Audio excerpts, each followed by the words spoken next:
सबको जय मसीह की। परमेश्वर के अति पवित्र नाम की स्तुति हो।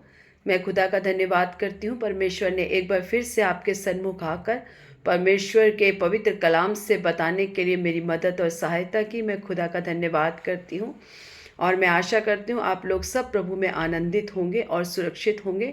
और जितने लोग इन वचनों को सुनते हैं उनके जीवन में परमेश्वर का एक अद्भुत काम होने के लिए मैं प्रार्थना करती हूँ। और जितने लोग इन वचनों को सुनते हैं, एक एक जन पर तेरी आशीष ठहरने के लिए और ये वचन एक एक के जीवन में कार्य करने के लिए मैं प्रार्थना करती हूँ। और मैं आशा करती हूँ आप लोग सब वचनों को सुन रहे होंगे और एक आत्मिक बढ़ोतरी की ओर आपको परमेश्वर लेके जा रहा है। मैं खुदा का धन्यवाद करती हूँ।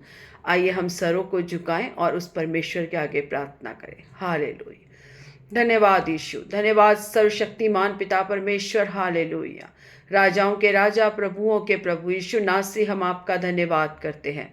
सेनाओं के महान यहोवा परमेश्वर, हम आपका धन्यवाद करते हैं। धन्यवाद करते हैं खुदा, आज सबत के दिन को पिता परमेश्वर आपने हमें फिर से इकट्ठा किया। हम आपका धन्यवाद करते हैं। इस सप्ताह के पहले दिन खुदा आपके सन्मुख आते हैं पिता परमेश्वर, बड़े डर और भय के साथ खुदा, बड़ी नम्र और दीनता के साथ खुदा, तेरे बलवंत हाथों में बने रहने के लिए खुदा आप सबकी मदद और सहायता करे परमेश्वर। जितने लोग बीमार हैं खुदा, यीशु के नाम से चंगाई की हम घोषणा करते हैं। जितने लोगों का पिता परमेश्वर जो आत्मिकता में निर्बल है खुदा, यीशु नासरी के नाम से ये वचन सबके जीवन में एक आशीष का कारण हो खुदा। हर एक शरीर की दुर्बलता यीशु के नाम से दूर हो जाए पिता परमेश्वर। आपका वचन जीवित वचन है। जितने लोग सुनते हैं खुदा, तेरा वचन रूपी बीज उनके हृदय में जड़ पकड़ने के लिए खुदा हम प्रार्थना करते हैं पिता परमेश्वर। हम धन्यवाद करते हैं खुदा, जो लोग प्रार्थना विषय देते हैं उन सबको तेरे सन्मुख लेके आती हूँ। वो तेरी बेटी को नहीं खुदा, वरन तेरे आगे प्रार्थना विषय रखते हैं खुदा। एक एक पर आपने सुधि रखी। मैं धन्यवाद करती हूँ, धन्यवाद करती हूँ परमेश्वर। आगे के समय को, अपने जीवन को, आराधना को, वचनों को, सबको तेरे हाथों में सौंपती हूँ। आपने प्रार्थना सुनी, धन्यवाद। सारी आदर महिमा जलाल आपको देती हूँ। यीशु नासरी के मीठे सामर्थी जीवित नाम से मांगती हूँ। आमेन, आमेन, आमेन। आइए हम परमेश्वर की आराधना स्तुति करें। सचमुच आराधना के योग्य हमारा परमेश्वर है। आइए हम ताली बजाकर, हाथ को उठाकर परमेश्वर की आराधना करें। आइए। स्तुति प्रशंसा हमारे यीशु की, आदर और महिमा हमारे यीशु की। आमीन। स्तुति प्रशंसा हमारे यीशु की, आदर और महिमा हमारे यीशु की। आओ मिलकर गाएं हम हालेलुया, आओ मिलकर गाएं हम हालेलुया। बीमार उसको छूकर चंगे होते हैं, पापी उसके नाम से उद्धार पाते हैं। बीमार उसको छूकर चंगे होते हैं, पापी उसके नाम से उद्धार पाते हैं। सारे जगत से वो प्यार करता है, अनंत जीवन वो सबको देता है। आमीन। सारे जगत से वो प्यार करता है, अनंत जीवन वो सबको देता है। आओ मिलकर गाएं हम हालेलुया, आओ मिलकर गाएं हम हालेलुया। बादलों पर यीशु आने वाला है, विश्वासियों को ले जाने वाला है। बादलों पर यीशु आने वाला है, विश्वासियों को ले जाने वाला है। उसके साथ रहना ये कितना आनंद है, उसकी स्तुति करना कितना सौभाग्य है। आमीन। उसके साथ रहना ये कितना आनंद है, उसकी स्तुति करना कितना सौभाग्य है। आओ मिलकर गाएं हम हालेलुया, आओ मिलकर गाएं हम हालेलुया। स्तुति प्रशंसा हमारे यीशु की, आदर और महिमा हमारे यीशु की। आमीन। स्तुति प्रशंसा हमारे यीशु की, आदर और महिमा हमारे यीशु की। आओ मिलकर गाएं हम हालेलुया, आओ मिलकर गाएं हम हालेलुया, आओ मिलकर गाएं हम हालेलुया। आमीन। धन्यवाद यीशु प्रभु, धन्यवाद सामर्थी परमेश्वर, धन्यवाद यीशु, धन्यवाद खुदा। सचमुच आराधना और स्तुति के योग्य हमारा परमेश्वर है। आसमान के नीचे पृथ्वी के ऊपर कोई दूसरा नाम नहीं जिसकी हम आराधना और स्तुति करें। केवल एक नाम यीशु नाम है, जो सब नामों से ऊंचा है, जो सब नामों से श्रेष्ठ है। पिता परमेश्वर, हम धन्यवाद करते हैं खुदा, धन्यवाद करते हैं। आगे के वचन की सेवकाई को पिता आपके हाथों में सौंपते हैं। जो भी वचन बोया जाए खुदा, वो पिता मुख मेरा हो खुदा, परंतु आत्मा तेरी परमेश्वर मुझ में होकर कार्य करे खुदा। जितने लोग इन वचनों को सुनते हैं, तेरा वचन सबके जीवन में बहुतायत से आशीष का कारण बनने के लिए हम प्रार्थना करते हैं। धन्यवाद करते हैं खुदा, आपने प्रार्थना सुनी। धन्यवाद। यीशु मसीह के मीठे सामर्थी जीवित नाम से मांगती हूँ। आमीन, आमीन, आमीन। सबको जय मसीह की। आइए आज हम वचन की मनाती के लिए रोमियो 6 का 12 से लेकर जब हम 14 तक पढ़ते हैं। इसीलिए पाप तुम्हारे नश्वर शरीर में राज्य ना करे कि तुम उसकी लालसाओं के अधीन रहो, और ना अपने अंगों को अधर्म के हथियार होने के लिए पाप को सौंपो, पर अपने आप को मरे हुओं में से जी उठा हुआ जानकर परमेश्वर को सौंपो, और अपने अंगों को धर्म के हथियार होने के लिए परमेश्वर को सौंपो। तब तुम पर पाप की प्रभुता ना होगी, क्योंकि तुम व्यवस्था के अधीन नहीं वरन अनुग्रह के अधीन हो। सब बोले आमेन। पौलुस कहता है, इसीलिए पाप तुम्हारे नश्वर शरीर में राज्य ना करे। पाप के लिए अपने आप को, अपने इस नश्वर शरीर को ना सौंपो, क्योंकि ये नाशवान शरीर है। हम इस शरीर से पापों को, पाप के लिए अपने आप को ना, अपने शरीर को दो कि हमारे शरीर पर शैतान राज्य करे। अपने जीवन से, अपने कामों से अपने आप को धर्म के कामों के लिए सौंपो, ना कि हम गलत बातों के लिए अपने शरीर को सौंपे।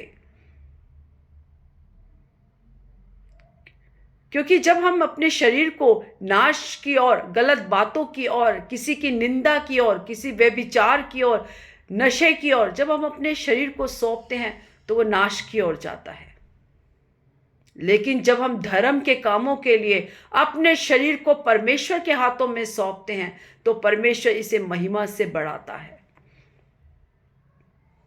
क्योंकि हम देखते हैं पौलुस के जीवन को आपने और मैंने देखा कि वो कैसे कलीसिया के ऊपर सताव करता था, कैसे वो कलीसियाओं को तड़पाता था और घसीट घसीट के उनको लेके जाता था। कितना अत्याचार वो कलीसियाओं के ऊपर करता था, यीशु मसीह के विरोध में काम करता था। वो एक अच्छी पोजीशन पे था, एक अच्छी कुर्सी पर था, और वो अपने कामों से, अपने उस कामों से जो पहले वो किया करता था, परमेश्वर के लोगों को परेशान, वो परमेश्वर को के मन को दुख ही करता था।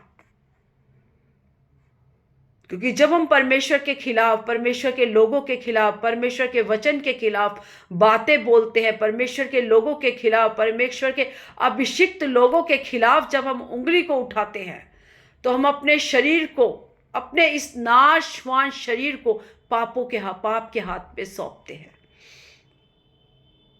क्योंकि शरीर तो नाशवान है, परंतु आत्मा परमेश्वर की है। लेकिन आप और मैं अपने शरीर को पाप के लिए नहीं, परंतु परमेश्वर के कामों के लिए सौंपे। जिसने मरे हुओं में से जी उठा, वही हमारी इस मरणहार देह को भी जीवित करेगा। इसीलिए जब हम यीशु मसीह को अपने जीवन में उद्धारकर्ता ग्रहण करते हैं, तो हमारा शरीर पाप के लिए मार देते हैं। और परमेश्वर के लिए वो शरीर जी उठता है। धर्म के कामों के लिए ये शरीर जी उठता है। जब यीशु मसीह हमारे जीवन पर राज्य करता है तो हम पाप के लिए मर जाते हैं। लेकिन जब शैतान हमारे जीवन में राज्य करता है तो हम अपने शरीर को पाप के अधीन कर देते हैं। ये नश्वर शरीर है, लेकिन हम इस देह में रहते ही तब भी हमें अपना संकल्प करना है कि हमें इस देह से, हमें अपने इस शरीर को पाप को सौंपना है या इस शरीर को परमेश्वर को सौंपना है। धर्म के काम करने हैं या अधर्म के काम करने हैं, क्योंकि हमारा ये फैसला इस शरीर में रहते ही होता है। पौलुस कहता है, मैं प्रतिदिन अपने शरीर को मारता हूं, क्योंकि हमारा शरीर भोग विलास की ओर जाता है, परमेश्वर के आत्मा के विरोध में काम करता है, क्योंकि शरीर नाशवान है। इसीलिए, लेकिन शरीर के रहते ही आपका और मेरा निर्णय भी होता है कि हमने अपने जीवन में कैसा अपने आप को दिखाना है या किस रास्ते पर चलना है। क्या हम अपने शरीर को गंदगी की ओर लेके जाते हैं, या हम नाश की ओर लेके जाते हैं, या हम पाप की ओर लेके जा रहे हैं, या हम अपने शरीर को परमेश्वर की महिमा के लिए सौंप रहे हैं। जब हम शैतान को अपना शरीर सौंपते हैं तो ये शरीर नाश हो जाता है। जीते जी भी नाश होता है जब हम शरीर में होते हैं, और मरने के बाद भी हम नाश की ओर जाता है, वो नरक की आग में जाता है। लेकिन जब हम इस शरीर को परमेश्वर के कामों के लिए सौंपते हैं, जब हम इस शरीर को धर्म के कामों के लिए सौंपते हैं, जब हम परमेश्वर की बातों को मानकर परमेश्वर के कामों के लिए हम अपने जीवन को समर्पण करते हैं, तो हम इस जीवन में भी आनंद और सुख पाते हैं, और इस जीवन के बाद हम उस जीवन में जो हमारे लिए परमेश्वर ने अनंत जीवन रखा, उसमें भी हम आनंद पाते हैं। वो कहता है, पर अपने आप को मरे हुओं में से जी उठा हुआ जानकर, हम अपने आप को मरे हुओं में से, क्योंकि जब हम यीशु मसीह को अपना उद्धारकर्ता ग्रहण करते हैं तो हमारा शरीर पाप के लिए मर जाता है। हमें ये जानना है, हमें ये अपने जीवन में लागू करना है कि हमने अपने शरीर को पाप के लिए मार दिया है, और हम परमेश्वर को हमने अपना शरीर सौंप दिया है। जब हम परमेश्वर को अपना शरीर, अपनी आत्मा, अपना जीवन सौंपते हैं, अपना बिजनेस, अपनी हर एक चीज परमेश्वर के हाथों में सौंपते हैं, तो परमेश्वर उस पर आशीष देता है। हमारे जीवन को वो महिमा से महिमा की ओर लेके जाता है, और हमारा जीवन एक सुख और आनंद का जीवन होता है। वो ये नहीं, परमेश्वर का वचन ये नहीं कहता कि तुम मरने के बाद तुम्हारा आनंद है, लेकिन परमेश्वर का वचन यह कहता है कि जो परमेश्वर के रास्ते पर चलता है, जो उसकी आज्ञाओं को मानता है, जो उसके वचनों पर खड़ा रहता है, वो इस संसार में भी आनंद और सुख सुविधाएं पाता है, और एक जयवंत जीवन को जीता है। और इस संसार के बाद उस संसार को, जब हम इस संसार को छोड़ के जाते हैं, तो उसके बाद भी हम एक आनंद जीवन की ओर, उस स्वर्ग राज्य की ओर जाते हैं, जहां आनंद ही आनंद है, जहां जय जयकार ही जय जयकार है। लेकिन ये फैसला हमने अपनी इस नश्वर देह में, क्योंकि ये देह तो नाशवान है, आज नहीं तो कल आपको और मुझे इस संसार को छोड़ के जाना है, जो एक बड़ा सत्य है। आप और मैं बहुत कुछ इस संसार में जोड़ते हैं, अपने पूरी जीवन संसार में चीज़ों को जोड़ने में लगा देते हैं। पहले हम अपने लिए, अपने जीवन के लिए करते हैं, फिर हम बच्चों के लिए जीते हैं, फिर हम बच्चे बड़े हो जाते हैं तो उनके परिवार के लिए जीते हैं। हम नाशवान चीज़ों को, क्योंकि हमारा शरीर, हमें नहीं पता आज है और कल नहीं है, और इस नाशवान जीवन के लिए हम कितना कुछ करते हैं, कितना इसे सजाते हैं, कितना सोचते, आलीशान इसके लिए घर बनाते हैं, रहने के लिए, गाड़ियों में घूमने के लिए इसको रखते हैं, जबकि ये जीवन हमारा पल भर का है, एक भाप की तरह है, एक फूल की तरह है जो खिलता और मुरझा जाता है, एक भाप की तरह है जो बुलबुला उठता है और फूट के खत्म हो जाता है। हम इस संसार के लिए कितना कुछ इकट्ठा करते हैं, कितना धन संपत्ति इकट्ठा करते हैं, लेकिन पता नहीं हमारा जीवन कल है कि नहीं है। इस नाशवार काया के लिए हम कितना करते हैं, लेकिन जब हम परमेश्वर को अपना ये शरीर सौंप देते हैं तो परमेश्वर हमारे शरीर को एक आशीष और एक महिमा से भर देता है। जब हम उस कामों में बढ़ जाते हैं, जब हम उसके हर एक बातों में चलने लग जाते हैं, उसके मार्गों पर चलने लग जाते हैं। आज तक कोई भी एक ऐसा व्यक्ति मुझे बता दो जो यहाँ की धन संपत्ति मरने के बाद उसके बाद वहाँ लेके गया हो। हम एक सुई भी यहाँ से वहाँ नहीं ले जा सकते, और हम सारी उम्र इसको कमाने में संघर्ष करते हैं, लेकिन हम परमेश्वर की बातों पे नहीं चलते, परमेश्वर के कामों में नहीं चलते। हम सोचते हैं उसके लिए हमारे पास अभी बहुत समय है, अभी तो हम अपना जीवन जी लें, आगे हमारे पास बहुत समय है कि हम अपने जीवन को उस परमेश्वर की ओर लगाएंगे। लेकिन हे परमेश्वर के लोगों, हमें नहीं पता कि हमारा जीवन क्षण भर का है, और हम इस नाशवार देह के लिए सब कुछ इकट्ठा करते रहते हैं, धन दौलत गाड़ी शोहरत, और हम आत्मा के लिए परमेश्वर हम कुछ नहीं करते। सारा जीवन हम ऐसे ही निकाल देते हैं, अभी समय नहीं है, समय नहीं है, समय नहीं है। लेकिन आपको और मुझे नहीं पता कब हमारा जाने का समय आ जाता है। जब हम बाइबल में वचन देखते हैं धनी लाजर का, धनी का और एक धनी व्यक्ति और लाजर का, जो उसकी देवड़ी से उसका जो भी वो जूठन बचती है वो खाता है। लेकिन जब लाजर की मृत्यु होती है तो वो अब्राहम की गोद में पहुंचता है। जब वो धनी व्यक्ति की मृत्यु होती है तो वो नरक में जाता है, तो वो आवाज़ें चिल्लाता है कि हे लाजर, वहाँ से यहाँ आकर मेरे मुंह में पानी की बूंद डाल ताकि मुझे शांति मिले। लेकिन उस समय परमेश्वर कहता है यहाँ से ना वहाँ कोई जा सकता है, ना वहाँ से यहाँ कोई जा सकता है। ये निर्णय हमारे शरीर के रहते रहते ही होता है कि हमने उस अनंत काल की आग में अपने जीवन को झोंकना है, ये समर्पण करना है, या हमने परमेश्वर के साथ उस महिमा में जीवन को जीना है। तब धनी व्यक्ति कहता है कि मेरे 5 भाई और भी हैं, लाजर को भेज दे ताकि उनको जाके बताए। लेकिन परमेश्वर का वचन क्या कहता है कि मेरे लोग हैं, मेरे भविष्यवक्ता हैं, ये परमेश्वर का वचन है उनको बताने के लिए, क्योंकि परमेश्वर का वचन सबके लिए है। जो इन वचनों को मानता है, जो इन पर चलता है, वो अनंत जीवन को पाता है। जो परमेश्वर से इनकार करता है, जो इन वचनों से इनकार करता है, वो अनंत काल की आग में अपने जीवन को लेके जाता है। इसीलिए आपका और मेरा निर्णय जब तक ये जीवन है, जब तक ये नश्वर काया है, इसके लिए नहीं, लेकिन उस जीवन के लिए, क्योंकि यहाँ हम एक सराय में रहते हैं, हम एक घर मकान में रहते हैं। पता नहीं आपको और मुझे कब ये घर खाली करना पड़ जाए, और हमारा घर वो स्वर्ग देश जहाँ हम परमेश्वर के साथ सालों साल आनंद का जीवन रहेंगे। हमें उस देश के लिए, उस स्वर्ग राज्य के लिए हम क्या कर रहे हैं, आपने और मैंने सोचना है। किसी की आयु नहीं पता कि कोई कितने साल जिएगा।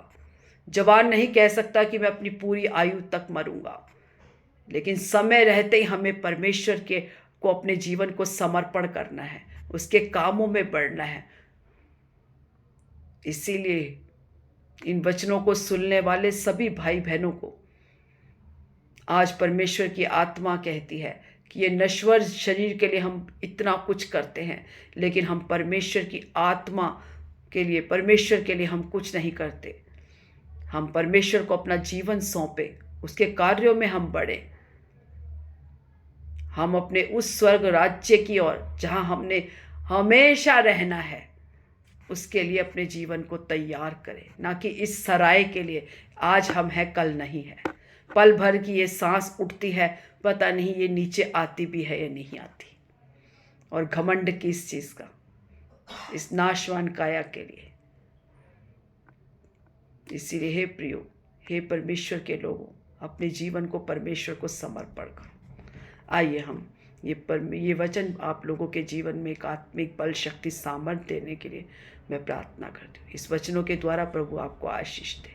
आइए हम सरों को झुकाएं और प्रार्थना करें। धन्यवाद यीशु प्रभु। सामर्थी पिता परमेश्वर, हम आपका धन्यवाद करते हैं। राजाओं के राजा, प्रभुओं के प्रभु यीशु नासरी, हम आपका धन्यवाद करते हैं। धन्यवाद करते हैं खुदा, अपने जीवन को तेरे हाथों में सौंपते हैं पिता परमेश्वर। हालेलुया। हम इस संसार के नहीं खुदा पिता परमेश्वर, वरन तूने जो हमारे लिए पिता परमेश्वर, वो पिता परमेश्वर स्वर्ग राज्य, वो अनंत जीवन रखा खुदा। जो जिस प्रकार पौलुस ने कहा, मैं उस दौड़ की ओर दौड़ता हूँ, मैं उस निशाने की ओर दौड़ता हूँ खुदा। हालेलुया। हम भी तेरे उस निशाने की ओर दौड़ने के लिए जो आपने पिता परमेश्वर हमारे लिए एक वो मुकुट और इनाम रखा खुदा, उस स्वर्ग राज्य के लिए दौड़ने के लिए हमें आप सबको तैयार करें खुदा।